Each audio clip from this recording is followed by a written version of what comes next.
The Pirates dropped bombshell news on us yesterday as Oneil Cruz will be making the move to center field.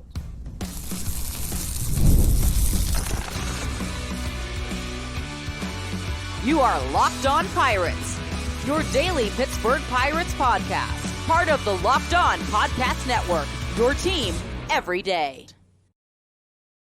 And it is your team, your Pittsburgh Pirates, every single day here on the Locked On Podcast Network. My name is Ethan Smith, your host of the Locked On Pirates podcast, bringing you your news, analysis, opinions, and reactions to everything going on in the world of the Pittsburgh Pirates from a lifelong fan to lifelong fans just like you. Today's episode is brought to you by FanDuel. Make sure you head to FanDuel.com right now for all of your betting needs as baseball enters September, football gets in real full swing this weekend, and so much more from FanDuel.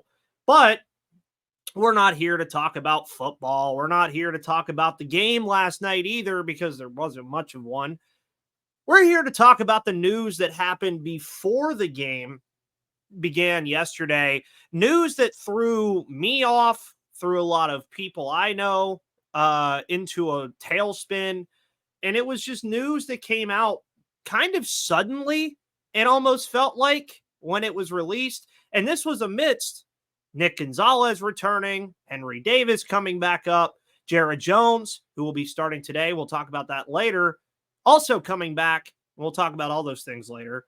But the biggest news yesterday had to be the fact that the Pirates announced that Oneil Cruz, our 6'7" shortstop, would be making a permanent move to center field in news that really shocked a lot of people because there's kind of been this old, I don't want to call it old joke, but there's kind of been this joke in this discourse around this for a while that, you know, Oneil Cruz would be great in right field or left field or whatever position in the outfield.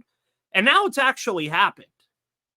Like now we're about to see it in practice. We're about to see it happen.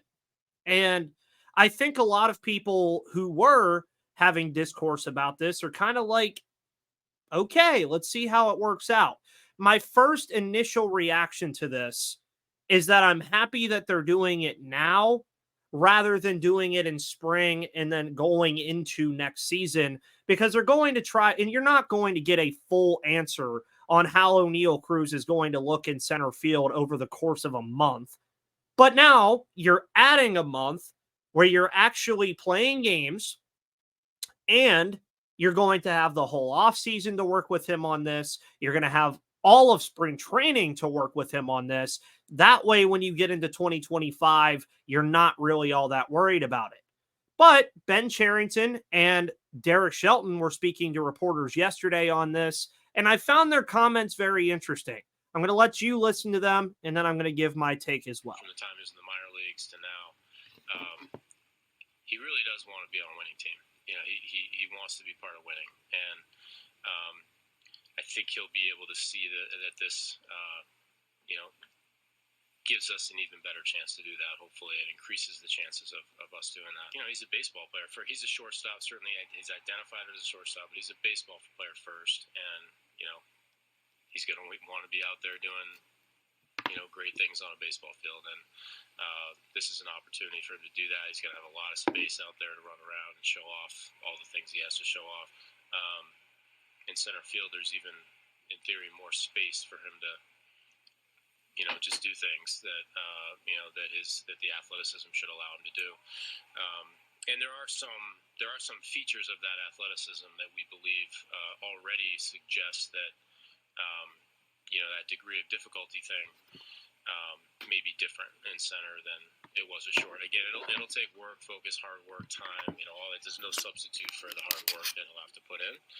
But we believe he'll do that, and he's got a chance to be really good out there. We're talking about a kid that can move at a rate that not very many people can move at. So it's going to be a transition, you know, and it's going to be one of those things that there's going to be adjustments to it, and we realize that. But we think it's going to make us better.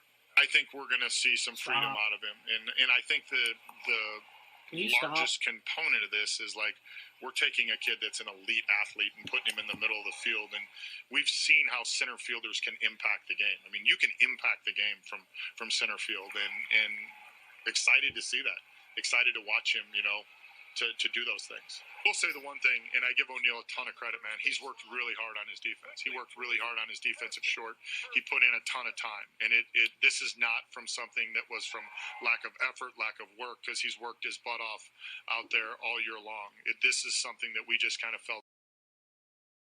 Yeah, and this is what Derek Shelton and Ben Cherington had to say about this yesterday. And I find it interesting because I feel like the main topic of conversation when you're surrounded with this conversation about Oneil Cruz moving to the outfield is the talk of his athleticism and what he can offer at that position athletically. Now, there's no doubt in anybody's mind that Oneil Cruz is one of the most athletic and charismatic players in all of baseball as far as how big he is at 6'7", how electric he can be as far as how fast he is and what he can do on a baseball field is stuff that a lot of us haven't seen before. And you're seeing that from the likes of guys like Elly De La Cruz and Bobby Witt and other young guys like this, even a Jackson Merrill. And I bring up Jackson Merrill and also want to bring up Fernando Tatis Jr. because these are guys that also had experience playing in the infield that have now had success in the outfield. So there are success stories to this. There are moments where you see guys move from shortstop or move from the middle infield or even third base or first base and eventually become outfielders, and they end up really working in that position. The main question that I really have that's kind of bothering me with all this, though, is one, why now? And two, what is your end goal with this? Now, obviously, I think the end goal is you hope that Oneil Cruz can solidify that position for you because it's been a position since the departure of Starling Marte that has been an absolute mess. I mean, we've seen Brian Reynolds play it before and he just couldn't manage it. And Starling Marte's departure really left a hole in center field. And they have tried to figure it out with guys like Jack Sawinski, Ji-Hwan Bae, Michael A. Taylor, and it just hasn't worked. So now what you're hoping is that Oneil Cruz can create consistency at that position. He can figure out how to do all the things he has to do in center field, which we'll touch on in a moment. And you're kind of killing two birds with one stone if this really works out for you, because a lot of us were talking about center field being a massive need for this team next season. Well, if Oneil Cruz even looks passable at the position, along with what he brings with the bat, along with what he can bring defensively as far as his arm strength and his range, then you're going to be happy with this move. The big picture here is we know the errors at shortstop have to contribute to this decision. They have to. Now, some of these errors I think are a little unfair on Cruz. Some of them are just, bad luck. Some of them are actually his fault. That is okay to say. So how does he make the transition from being an error-prone shortstop to going to center field, where he now, as a center fielder, mind you, has to manage the guys next to him, which right now are going to be Brian Reynolds in left and Brian De La Cruz in right field. We've seen Oneil Cruz have issues with tracking the ball when it's in the air before from the shortstop position. So I wonder how he's going to make that transition as well to center field. But at the end of the day, I think that this overall, it has its negatives and it has its positives at this current moment.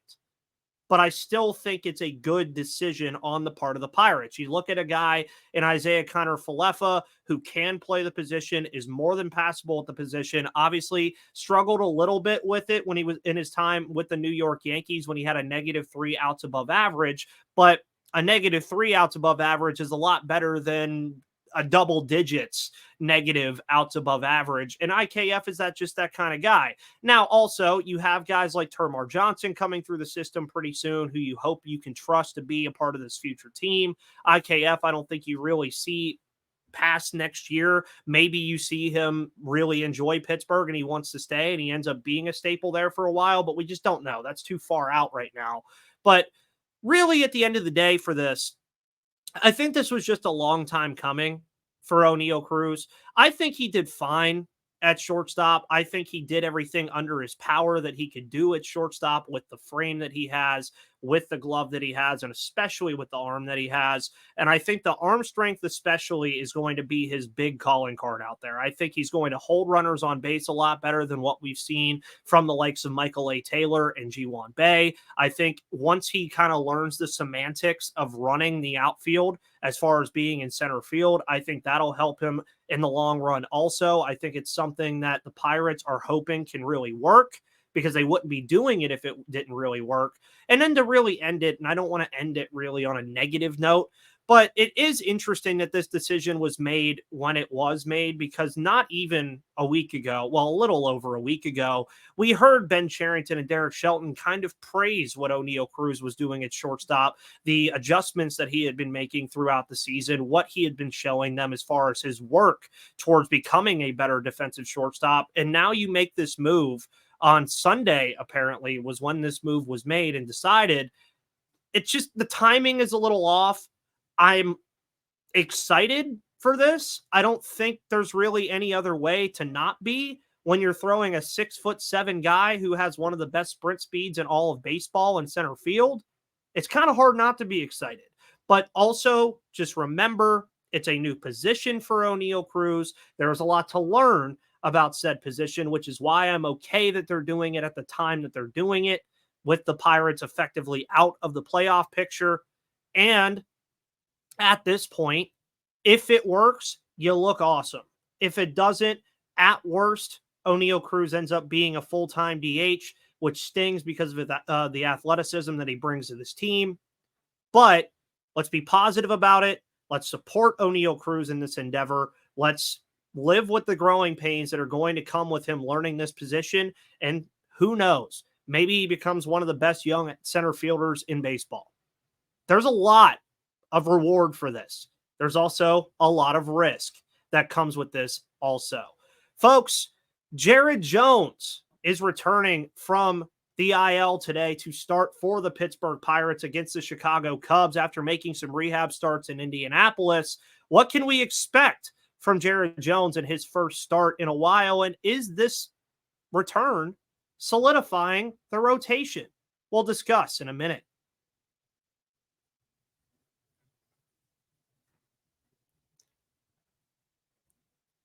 Today's episode is brought to you by FanDuel. Make sure you go to FanDuel.com right now, because you've heard us talk a lot about FanDuel, America's #1 sportsbook.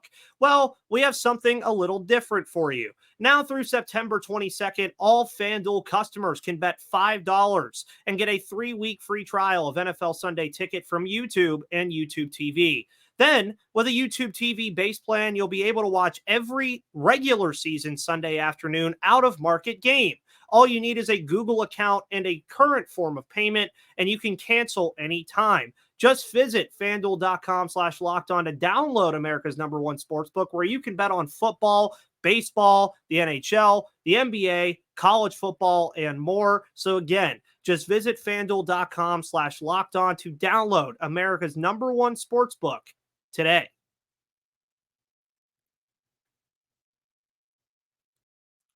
And welcome back to the Locked On Pirates podcast, everybody. After making Locked On Pirates your first listen of the day, make sure you check out Locked On MLB with Paul Francis Sullivan, a.k.a. Sully. He will be bringing you all of your news and analysis for everything going on across the league in the dog days of summer and as the postseason approaches. So make sure you go check out Locked On MLB. Check out the other Pittsburgh shows here on the Locked On Podcast Network, like Locked On Penguins with Hunter Hodes, and of course, Locked On Steelers with Christopher Carter, as he's covering everything over the next week and a half to 2 weeks before the Steelers kick off against the Atlanta Falcons to kick off the NFL season for the Pittsburgh Pirates. Tonight, after whatever happened yesterday, that was a game.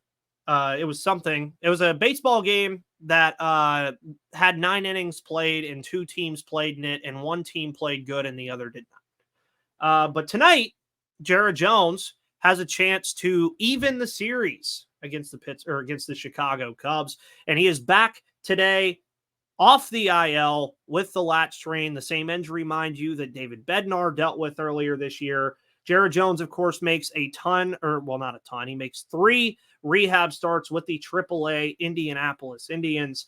11 innings of work, 16 strikeouts in his time down there. And it is very nice to see Jared Jones come back and kind of hopefully get back to a little bit of what we saw from him earlier in the season. Jared Jones, right before that injury, was kind of struggling a little bit. I won't say that he was having a bad season by any means. I mean, in his 16 starts so far this year, you're looking at a guy in 91 innings that has a 3.56 ERA and 98 strikeouts, and was really taking a lot of the focus off of guys like Mitch Keller and Paul Skeens until Paul Skeens, of course, arrived in October. But over his last 7 starts prior to his injury, he had a 4.50 ERA in 38 innings. He had 19 earned runs in that time with 35 strikeouts. The whip was at a 1.39. He only gave up 1 earned run and 2 earned runs in the 2 starts before he was injured. 6 against the Colorado Rockies was kind of my alarm bells that I saw go off when I was thinking of Jared Jones. But you're really hoping that Jared can just get back again to that early season form that we saw from him. And when you look at that early season form, you're talking about a 2.86 ERA in April, a 3.99 ERA in May, a 3.97 in June, and then, of course, he only got the 1 July start. So, I mean, Jared Jones hasn't started in almost 2 months at this point. His last start, of course, came against the St. Louis Cardinals on July 3rd. So I do think that the expectations that we have for Jared Jones tonight should be very limited expectations, kind of like what we saw with Paul Skeens when he eventually debuted for this team when he came up on that May 11th day, which was absolutely so fun. May 10th or May 11th. I can't remember which day it was, but I was there and it was still awesome. But a lot of us already knew that Paul Skeens was not going to throw more than, 4 or 5 innings in that start. And that's what I would expect from Jared Jones tonight, which is why last night's game kind of frustrated me a little bit, because I was hoping Mitch was going to have that classic Mitch Keller start that we've seen over the last year and a half, where he was going to give the Pirates 7 or 8 innings. That just sadly didn't happen. He, of course, only, I believe, went 4 innings. So the bullpen got taxed a little bit. Obviously, Domingo Germán comes in. You see Brady Feigl, the newcomer, getting his MLB debut at the age of 32 or 33 years of age. I can't remember how old he was. But not really taxing. You didn't really use a lot of your main guys in this game. So tonight, as far as it's concerned, I would expect Jared Jones to go about 4 or 5 innings probably in this game. Just kind of looking for him to hit the strike zone again, looking for that movement on the fastball, looking for the slider to come back a little bit as that solid secondary pitch that he had. And that would be nice as well. I mean, these are all things that you just want to see out of Jared Jones. And more importantly, what I think you're seeing from this, especially with some of the roster moves that we saw yesterday, his return is now kind of solidifying this rotation again. It still had Mitch Keller and Luis Ortiz and Paul Skeens for the large part of the season. Bailey Falter was out for a while, and you kind of saw some of those bullpen games with like the likes of Jake Woodford and, even Domingo Germán getting the start against the Houston Astros. And then, of course, Jared Jones being out further made that an issue. But now that you get Jared back, I think you're going to start seeing this 5-man rotation come to fruition again. Now, obviously, you do have to wonder how the Pirates are going to monitor the innings of Jared Jones and Paul Skeens down the stretch. You're looking at conversation pieces on that already about, hey, the Pirates will probably only throw Paul Skeens a maximum of 5 innings every start that he has now, which is okay. You want him to still keep going because he is Paul Skeens. He still has a lot to learn in his rookie season, as does Jared Jones. But now that you get Jared Jones back, you're looking at Mitch Keller, Jared Jones, Paul Skeens, Bailey Falter, and Luis Ortiz. That's what you're going to have right now. And if you listened to the show yesterday when we were talking with Gary Morgan about a lot of this stuff, it is interesting that a lot of people, look at Bubba Chandler and Thomas Harrington and Braxton Ashcraft and kind of just pen those guys into the rotation right away next year. I don't think it's going to come that quickly. I don't think it's going to be something like you saw with Jared Jones this year where he fought through spring training to make this move. This could very well be the starting rotation the Pirates have on opening day next season. Now, that's obviously pending free agent moves. That's pending a lot of different things. So we'll see what the Pirates decide to do with the rotation going into 2025, but you have a very good problem already. You have Mitch Keller, you have Skeens, Jones, Falter, and Ortiz. You can even go look at a guy like Johan Oviedo, who's going to have to fight back onto this team. Maybe he's still a starter. Maybe he ends up being a long relief option. Either or, I think, is okay with me. And then you obviously have the guys that I mentioned already in Bubba Chandler, Thomas Harrington, and Xander Muth, who I do believe, not Xander Muth, Bubba Chandler, Thomas Harrington, and Braxton Ashcraft. Those are guys I think that, excuse me, that can debut next year. And these are guys that I also think have a real shot to break this rotation at some point and really create a fun problem where you have a plethora of pitchers that you can go look at and use and not grimace at the fact that they're pitching that day, like a Jake Woodford or like a Herman or like what we've seen earlier this season when they were even starting Josh Fleming in bullpen games. Gone are the bullpen games as long as the health of this rotation stays as I think it should. Now you have a rotation that I think rivals some of the best in the National League moving forward. That's not just this year. I'm talking about next year also. So as far as what Jared can do tonight, let's hope he looks more like his early season self. Let's hope he looks healthy. Let's hope he looks ready to go against a strong Cubs lineup. And let's also hope that Jared Jones gives the Pirates some solid innings as they enter Game 2. We also had two other players come back up yesterday as well that will likely play in this second game. We're going to discuss Henry Davis and Nick Gonzalez, as well as taking a Game 2 outlook on the final part of today's episode of Locked On Pirates.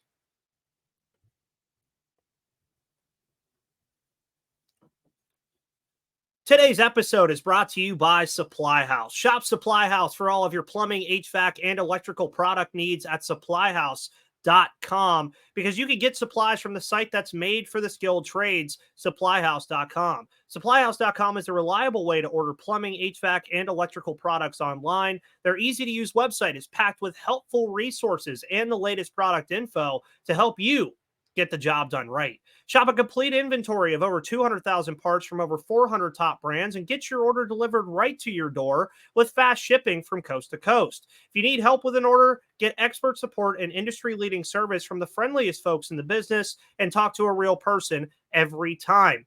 Every Trademaster in the Trademaster program gets access to a dedicated phone line, free shipping, and discounts on every order. Join the thousands of trade pros already benefiting from their free membership at supplyhouse.com/TM and order plumbing, HVAC, and electrical products online from anywhere with just a few clicks at supplyhouse.com.